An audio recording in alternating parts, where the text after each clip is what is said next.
Please note these are a form of social commentary and not in any way meant to put down the ideas and ideals of any political or gender identity. You are all fair game in the eyes of the wicked, and we see you.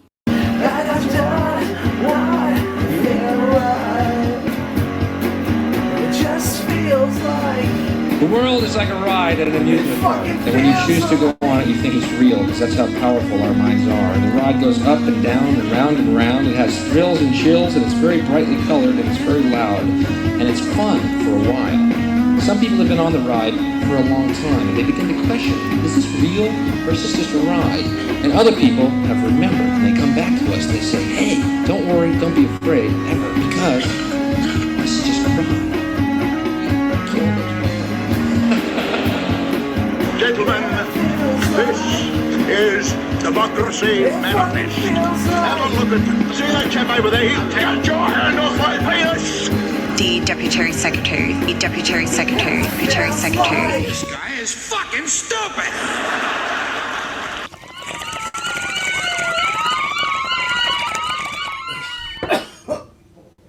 Stay chasing.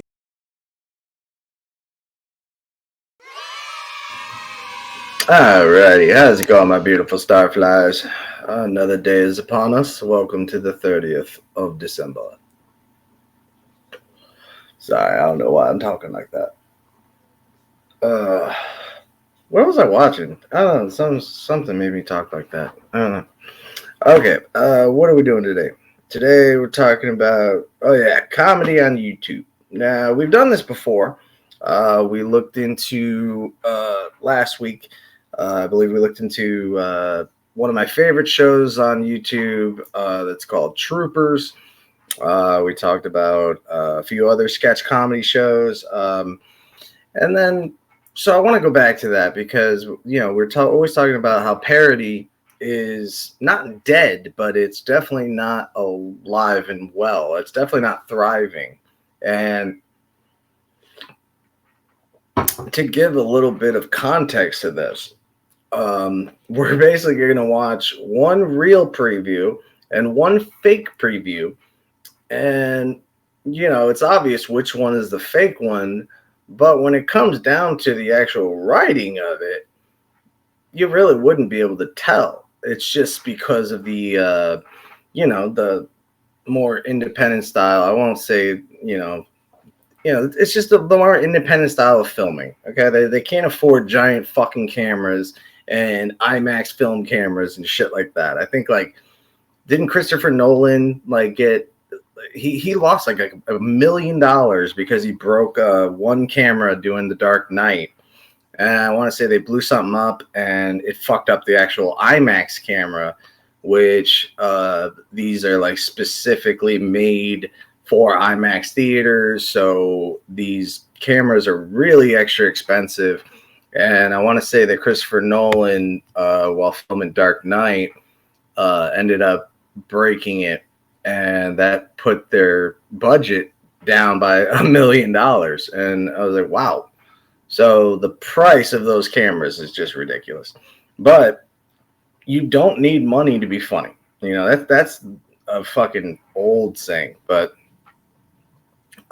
let's just jump right into it. So last night, I wanted to give you guys something new, something different. I appreciated the response to the last video because the one before that, which I don't know why, it just got no views whatsoever. So thank you for watching the Kevin Spacey one.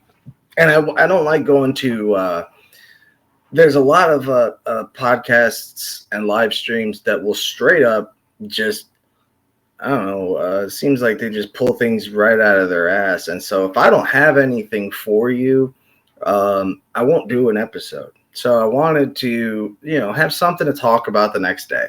So I watched the movie Violent Night. And so I totally forgot to put that in the, what's it called? In the title. So I should have put that in there. Let me see if I can reword it. And Violent Night. So let's put that in there because we are going to be talking about that. Oh, did I spell violent wrong? Wow, I'm stupid. Okay. So,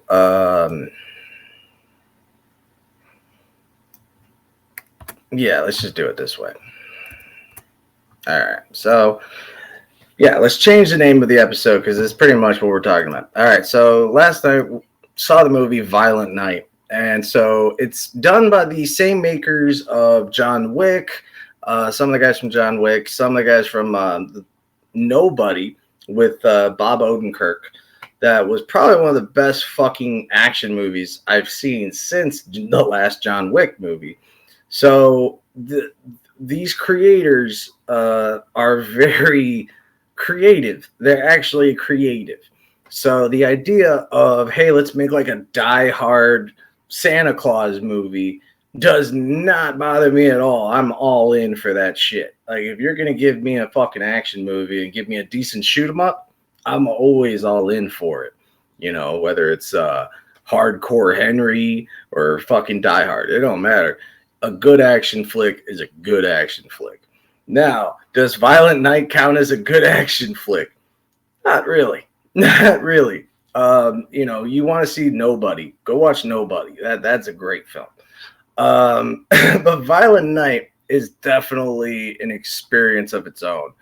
I like that I couldn't nail everything down. I love that when a movie doesn't go, you know, by the numbers, and like I can literally say their lines for them because, you know, creative minds tend to think alike. It's just parallel thinking. So I did not know where this movie was taking me. I thought I did, but I didn't. And so we have John Leguizamo being the villain, and we know that he's close with this production company because he was also the mechanic in John Wick. So this must have been why the main actor, I don't know his name. That's kind of sad, isn't it? So the main guy that plays Santa, or in this case, Nikolai or some shit. So, yeah, David Harbour. So David Harbour is the Santa Claus in this movie. So originally it starts kind of going with a Bad Santa type feel. We start off in a not a sleazy bar, just a regular pub, but in England. And so turns out Santa is actually on a break and grabbing a beer while he's on his break. And so this just happens to be this is pretty much the last Christmas for him. He feels like he's lost the reason of why he did this in the first place. It's a very interesting take on Santa. So in this film, Santa Claus is basically a Nordic warrior. So before Santa Claus was, you know, Saint Nick, he was like Nikolai something, and he was a warrior with this awesome hammer and like a Thor-like figure, but he was like a Viking. So, you know, he raped, he pillaged, he was a bad person. And Saint Nick is his way of making things right and balancing out the universe, since he's cursed to walk this earth for so long and confused and just not understanding how Christmas works himself. So I did like that, you know, the plot armor in this movie was not so obvious. Like, there's some plot armor in it, but, you know, they try to at least say, like, I don't know, it's Christmas bullshit. You know, like, they literally give it to you. You ain't driving, are you? I steer a little, but the Ranger do most of the work. Now, see, most people laugh because they think that, you know, he's another mall Santa. And so as he sits there, he talks with this nice man here, who is also a mall Santa. And this has been like the 5th year for him or something. So he tries to tell him that he does this because he loves the look on the kids' faces. But Santa has lost that, and he's become a cynic. So he's noticed that all these kids ever fucking want is either cash or video games. So he's lost that sense of himself due to the overriding corporatism and commercialism of Christmas. This is my 4th year as a Santa.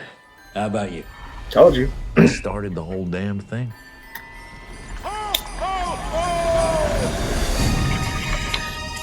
So We decided that you could have one gift.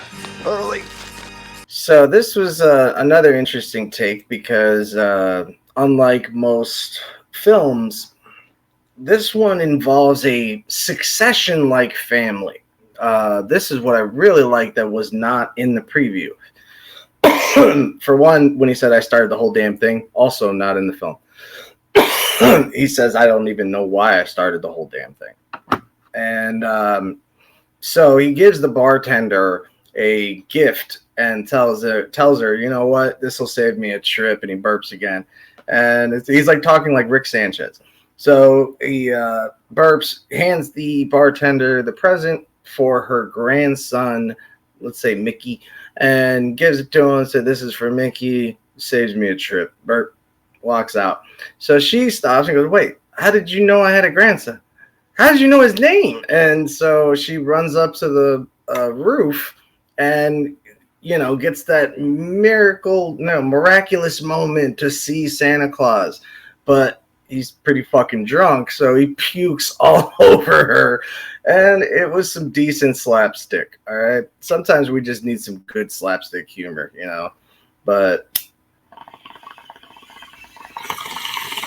if you're going into this thinking you're going to see a film, why the fuck are you in the theater anyway? So if you're just here to have a good time and just enjoy it, you know, you suspend your disbelief a little bit like wrestling, you know? It's just, hey, let me just lose myself in something stupid.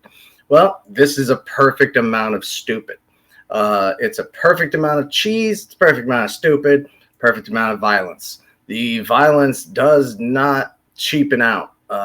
Again, these are the John Wick guys. These are the nobody guys. So the fight choreography is more broken down. It's more brawler style fighting. There are no big choreographed fight scenes in the film. So you're not going to see badass Neo type shit, but you're also not going to see badass John Wick type shit. You're going to see a different kind of badass where Santa's constantly struggling with this sense of strength. Now, this is what kept throwing me off was the incontinuity of it. The fact that he kind of like goes in and out, losing his powers, getting his powers back. One minute he's really strong, next minute he's not. It seemed like they didn't know where they were going on that one. So I guess it just depends on his confidence levels at that particular moment, I suppose. So we have a succession-like family where everybody is trying to get in on the, you know, family money. And the mother is the one in charge of the company instead of like, she's the one playing the, you know, the Roy character. So we have a mixed couple here. That's the son, and they're going to the in-law. You know, they're broken up, and so they're broken up because she didn't want him to constantly live under his mother's thumb, and she wanted out of the ritzy bullshit lifestyle because she doesn't need it. She's a grown woman, knows what she needs, but the family is funny as hell because they're just such pieces of shit that they do a great job on making you not like these characters, but at the same time kind of root for them. You know, there are little moments where you want, you know, you want them to get their comeuppance, and it's just really strange, but it's a lot of fun. And so the little girl gets a walkie-talkie, which I guess the father just had one of them. This is another thing that I didn't get. He gives her like a ham radio so she can go ahead and talk to Santa. Somehow it ends up on his channel when he ends up grabbing somebody else's walkie-talkie. Now, again, if you are looking for continuity and storylines, story arcs, and character arcs, you are not going to find it here. But you shouldn't be looking for that here. And so what we're relying on is entirely the editing, the slapstick, and the fight choreography. What is it? That is a direct hotline to Santa Claus himself. I can talk to Santa. All right, revelers. Welcome to your worst Christmas ever. Let's go! Okay, now what's really funny in this this particular moment is the guys in white are a part of the extraction team because the very rich family, I mentioned the Logan Roy character is a female, so the grandmother is the one with all the money and the wits and all that shit, and she's a smartass. I mean, she's dead on Logan Roy. It literally is just an Americanized Logan Roy. So the extraction team that she sends out to help her is actually working with Scrooge. Now, what's funny about this is not one person picked Grinch. Not one fucking person picked the code name Grinch. There was like Frosty, John Leguizamo is Scrooge. There's Gingerbread, and there's all these different fucking names. Like nobody goes with Grinch. And even the fucking crazy sociopathic white guy, he at least goes by Krampus. But it was just really strange how they did not mention that shit. You have $300 million in your personal vault. That's what I want for Christmas. See, now that type of Christmas magic seems to only work at certain points based on the confidence and belief of Santa Claus, which again, stop looking for continuity, guy. Okay, I'll stop.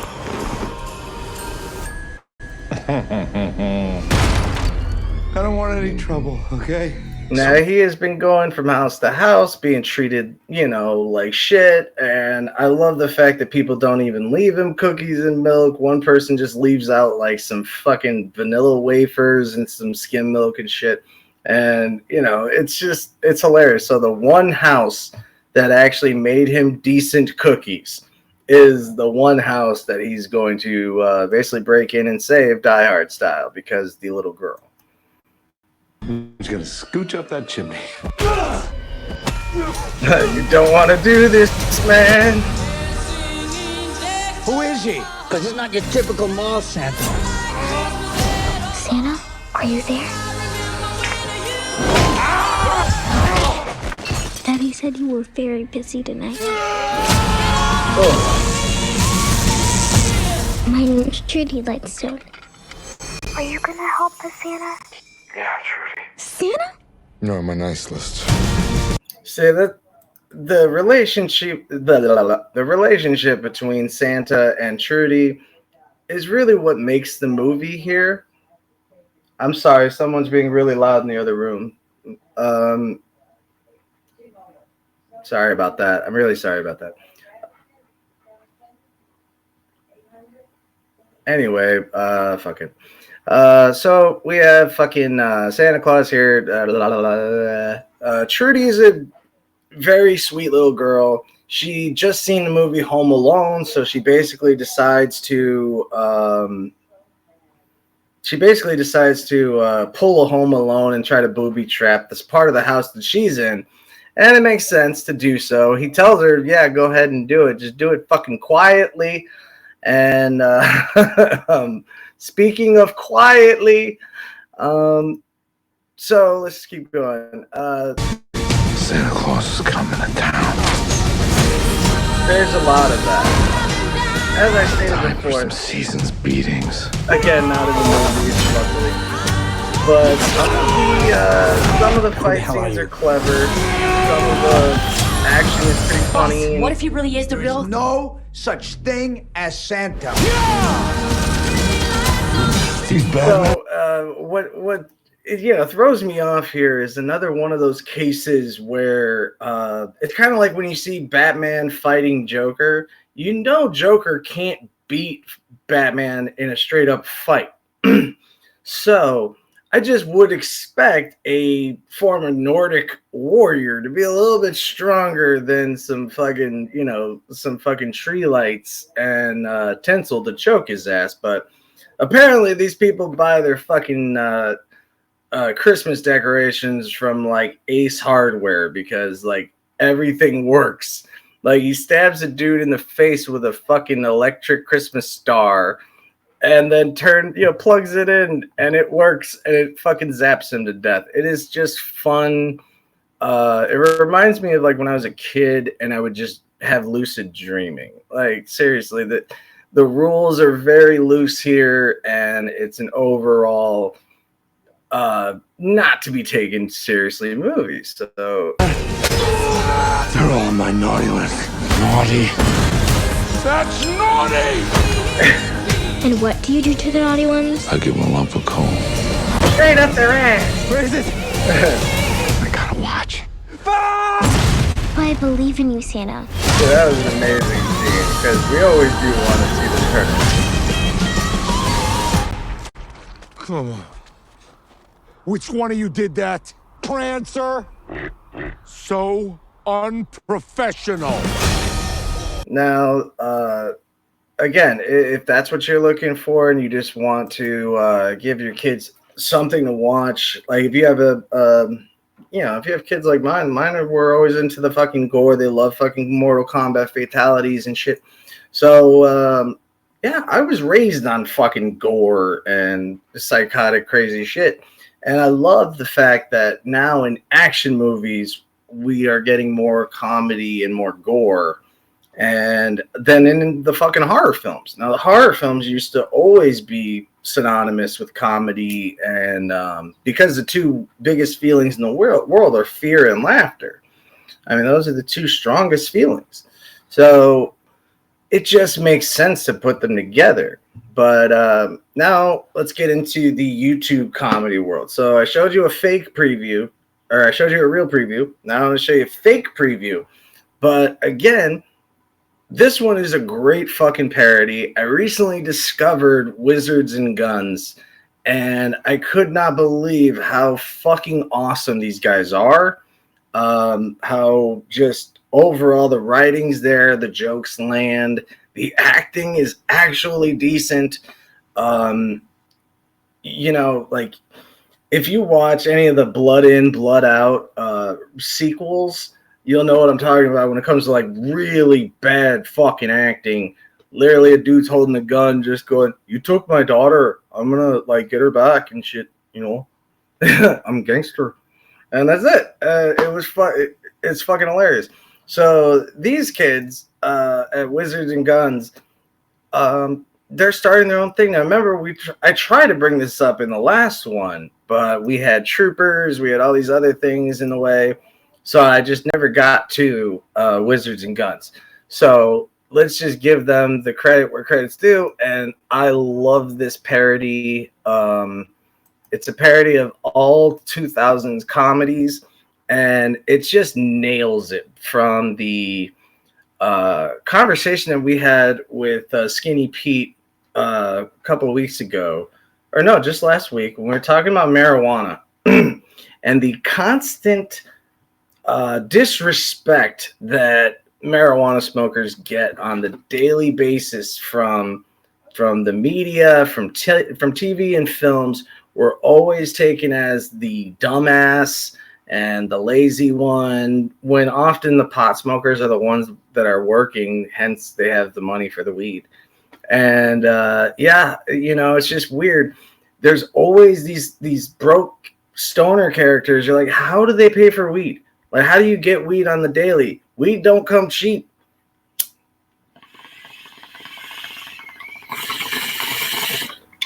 I mean, it comes pretty cheap, but still, you need money. You need some sort of income. You need some sort of fucking regular flow of income. So this is really good about underestimating my side of the aisle, underestimating the normality of marijuana and how it's been a part of our everyday cycle for fucking decades, and we still have it equated to fucking angel dust. But this is a awesome parody, and they also use that same sentiment of, of course it's the stoner that doesn't know what a fucking piece of paper is. David's dream to be a lawyer. I'm thinking about applying to law school. But his stoner friend Kyler had other plans. Is that my college application? I thought it was rolling paper. Is that my dog? Two best buds. I'm gonna miss this, man. But you're coming to Fushigi Fest, right? We go every year. Can't, man. I got the big exam. But girls are gonna be there. What if they show us their jahoobs? I just can't keep doing this forever. I want to be a lawyer forever. To you, life is one big summer. Go long! But to me, it's one big book. Now, already halfway through, this is fucking genius because it's exactly how we're always portrayed. And I love the animal character. There's always a fucking animal. And then he's got the pop punk soundtrack in the background. The one thing I was saying as soon as I was clicking this was, I really hope there's a stupid pop punk soundtrack, because this literally is every early 2000s comedy movie. Now, granted, there were the exceptions, you know, like not everything was going to be Animal House, but you know, National Lampoon's made a lot of other fucking films, and people really like the Van Wilder series and The Rise of Taj, and you know, I didn't like them, but I thought Road Trip was fucking hilarious. And then they made some other ones like Euro Trip and all this other stuff. I didn't even bother. You know, once it got so gimmicky, I didn't care for it. But I liked American Pie. You know, the original shit. I liked American Pie. I liked Road Trip. I liked the way that they, you know, there was always this question of what happens after high school. And, you know, as a teenager, that is really something that you are constantly, you know, it's either weighing on your mind all the time or you don't give a fuck. And of course, I was the latter. I never gave a fuck. But that's because, yeah, I knew that if I was going to college, it was going to be on a scholarship, and I don't care enough about earth sciences and chemistry back then to keep some sort of B average. So there was a reality to those movies with this fear of what happens in the future. And that was always supposed to be kind of the tackling point for those movies. I always thought they were supposed to be tackling that kind of issue and put it under the guise of irreverent comedy. And in the end, teach us something. And so I personally have a script called Customer Service that is not this, but it is kind of similar in the fact that you have the stoner character and the college character. But the opposite actually happens, where I make it where the pothead is the fucking one that's used to working because he's a high school dropout, and the protagonist is a cowardly kid that just wants to go to college, and he's never had a fucking job, you know? So he realizes that his college degree is totally worthless because he gets like an irreverent degree, you know, or an irrelevant degree that nobody's fucking hiring for. So let's say it's like insect archaeology, you know, turns out there's no need for this in the workforce, so he can't get a job at what he went to school for. This happens to millions of people. So where I wrote it, it was basically the pothead is the one that's married and has the established life because he's been stuck working. So he would be the one to have the life. So the protagonist has to move in with him. So it's funny how I wrote this script a few years ago, and it's just about coming to terms with your own mediocrity. As bleak as that may sound, there is a certain point where we get to that we're like, you know what, this is where I am, and it's not so bad. So the answer to my film was that there is no answer. They don't win the lottery. They don't get any big fucking thing in the end. they find out that they have their own place within the world, and that's where they need to be. So this is fucking great because it shows you the emptiness that those movies had, the lack of substance and the lack of lessons, and the fact that it was always just slapstick after pot joke, after titty joke, after slapstick, after dick joke, fart joke, dick joke, pussy joke. And that's dead on what it is. So right away, I'm like, let me guess, this character just got kidnapped by a stupid friend. Huh? Huh? That's what I picked. Sparky? You kidnapped me? I did it for your own good. What happens when you take a lazy prankster? Hits him in the nuts And a again. Oh, now they're naked. I Oh want my no. tombstone to say I had a job. And put them in the ocean. And then they throw him in the ocean. A and tale about true friendship. just so With some fucking wacky good, I'm speed sorry. bumps along the way. Help! Help us! We're alone! But no one could prepare them for an ice cream man The pointless villain. ice cream! who will stop at nothing Kyler! in the middle of the ocean.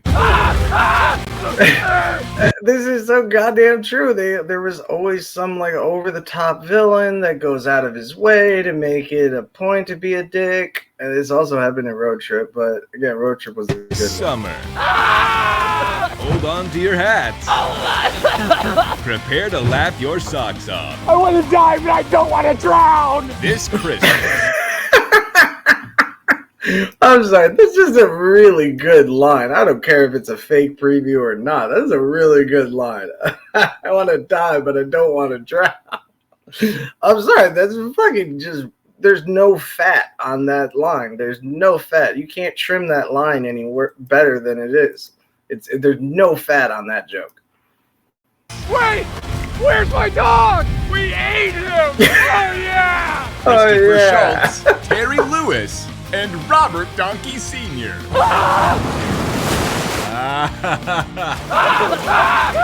This Veterans Day. Kyler! I found something to hold on to! Kyler's dead! Coming soon. American Weed Car. What? Road Drive. Drive Trip. American Weed Trip? American Trip. Weed Trip. American Weed Trip. Yes! The car. The car. Road Trip. The road trip edition. What? Weed Edition. No, it's weed edition. Okay. Be sure to Okay. See again, there's no fat on that. That is quality humor right there. A great reference to a pretty weird, decent time. It wasn't a bad time for movies. I mean, it was a bad time for movies, but not like today. We really thought the 2000 year was like the worst for movies because, Matrix was done. And so we're all waiting for the next big badass blockbuster, but we end up getting, The Phantom Menace and fucking Godzilla with fucking Matthew Broderick. And I cannot explain how much I hate Matthew Broderick. There's not enough words in the English language for me to fucking convey as much fucking hate as I have for that guy. I mean, the guy killed someone and got away with it. I mean, what the fuck, man? The dude is literally guilty of vehicular homicide, and he just fucking skirts off and does fucking ruins the Producers by Mel Brooks. God damn, I hate you, Matthew Broderick. I hate you so goddamn much. You ruined the Cable Guy. You were the fucking worst. And, being from Chicago, yeah, I have a Save Ferris shirt, but it actually has Cameron on it, which is, it's the best I could do. All right. Now, that's all the time I have for today. On that note, oh, shit. Oh, man. All right. So on that note, the 2000s were a strange time for films. They were not the best time for films, but we have learned now that they certainly weren't the worst times of films. All right. Love you guys. Stay safe. Stay free. Stay yourselves. and I will see you on the other side. Most of all, please stay cheesy, my friends. In a world like today, we just need to remain cheesy. These movies are a form of social commentary and not in any way meant to put down the ideas and ideals of any political or gender identity, nor all fair game in the eyes of the wicked, and we see you. It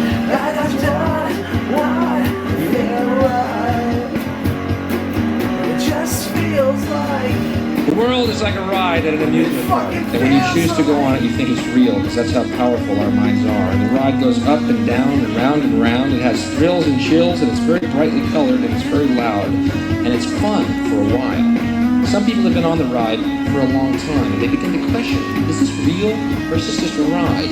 And other people have remembered, and they come back to us, and they say, hey, don't worry, don't be afraid, ever, because this is just a ride.